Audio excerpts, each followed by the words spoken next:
Terima kasih, Bapak Ibu sekalian. Apa yang disampaikan oleh Ketua Komite yang seorang guru besar hukum tentu harus kita hormati. Itu sebuah pendapat. Tapi bukan satu-satunya pendapat. Dan dalam hukum, kita yang berlatar sarjana hukum, kita semua hafal. Twee juristen dry meningen. Kalau ada dua sarjana hukum, ada tiga pendapat. Ya. Jadi tentu kita hormati Pak Menko punya pendapat yang berbeda dari yang saya sampaikan. Ya. Pak Menko berpendapat apa yang tidak diatur dalam TUSI, tugas dan fungsi Perpres nomor 6 2012, maka boleh dilakukan. Berbasis asas dalam hukum muamalah. Apa yang tidak dilarang boleh dilakukan. Ya. Tentu itu juga bisa saya terima. Tapi boleh juga saya berpendapat bahwa apa yang tidak ada dalam TUSI sejatinya juga kalaupun tidak boleh harus hati-hati dilakukan. Memang dalam hukum administrasi pemerintahan ada konsep phrase immersion, konsep tentang diskresi. Itu juga kita akui. Ya. Persoalannya kemudian ketika apa yang tidak diatur, phrase immersion atau diskresi itu dipergunakan, sepanjang itu membawa kemanfaatan, tidak menimbulkan kontroversi, tidak masalah.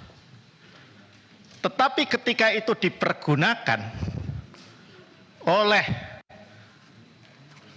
salah satu fungsionaris pemerintahan, kemudian berbantah-bantahan dengan fungsionaris pemerintahan yang lain, maka saya tidak bisa membayangkan, Pak Ketua Komisi, kalau di DPR ini ada 9 fraksi, biasa kita berbantah-bantahan, biasa kita sudut pandangnya berbeda-beda. Tetapi kalau pemerintah itu harus satu fraksi, ya, pemerintah itu harus satu fraksi. Kalau pemerintah antara yang satu dengan yang lain mempertontonkan perbedaan, bahkan sengaja dipertontonkan perbedaan itu, menurut saya itu bukan good governance government, bukan sebuah tata kelola pemerintahan yang baik.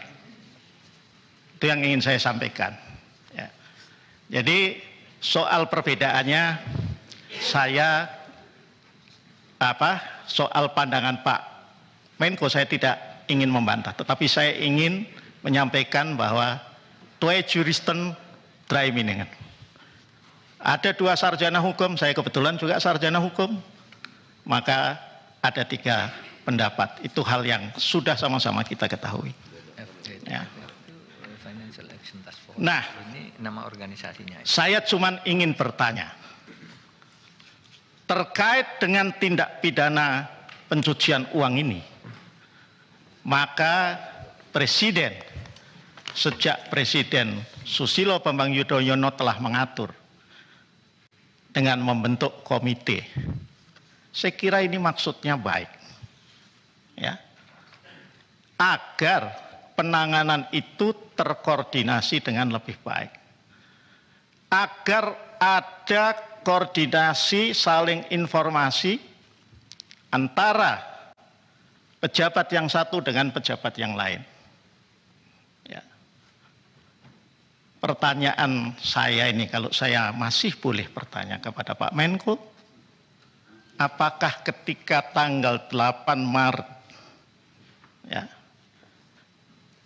Pak Menko didampingi oleh sekretaris komite menyampaikan kepada publik, itu hasil dari rapat komite, menunjukkan bahwa koordinasi di pemerintahan itu berjalan dengan baik. Dan apakah selama ini juga antar menteri, pejabat lembaga yang ada di dalam itu secara rutin juga melakukan. Pertanyaan saya berikutnya, mengapa ini yang jadi pilihan? Setiap setahun paling tidak, sekali, paling tidak 2 kali. PPATK menyampaikan laporan kepada DPR. Dan itu disampaikan kepada Komisi 3 DPR. Laporan tentang pelaksanaan TUSI PPATK, tugas dan fungsi. Antara lain, selalu disampaikan berapa jumlah laporan hasil pemeriksaan, laporan hasil analisis LHP dan LHA yang telah diserahkan kepada aparatur penegak hukum. Polri, Kejaksaan Agung, KPK, BNN, dan instansi-instansi terkait yang memiliki PPNS, karena diserai kewenangan untuk melakukan penegakan hukum di bidang tertentu. Dan laporan Pak Ivan selama ini, bahkan yang terakhir saya kira, ketika kita rapat kerja, Bapak menyampaikan dari seluruh jumlah LHP dan LHA, itu hanya sekitar 35–40% saja yang di follow up. Pertanyaan saya adalah, mengapa tidak kemudian yang menjadi pokok persoalan di internal pemerintahan itu adalah tingkat follow up-nya hanya 35–40%. Kita tidak bicara angka, kita tidak bicara kementerian atau lembaga tertentu sehingga tidak ada yang terpojokkan. Tetapi kita bicara tentang apa persoalannya. Memang yang belum Pak Ivan PPATK sampaikan, termasuk kepada DPR, karena sepemahaman saya, silahkan saya dikoreksi kalau saya salah, adalah bahwa setiap Bapak menyampaikan LHP atau LHK kepada APH, tentu ada yang namanya feedback. Nah, dalam konteks ini adalah, misalnya dalam konteks kasus ini, apa feedback dari Kementerian Keuangan? Mohon diterangkan. Dari range waktu 2009 sampai 2022, apa feedbacknya? Kalau feedback itu tidak ada, apakah telah diingatkan oleh komite? Oh, ini menurut undang-undang dan aturan terkait, ya, kalau you tidak follow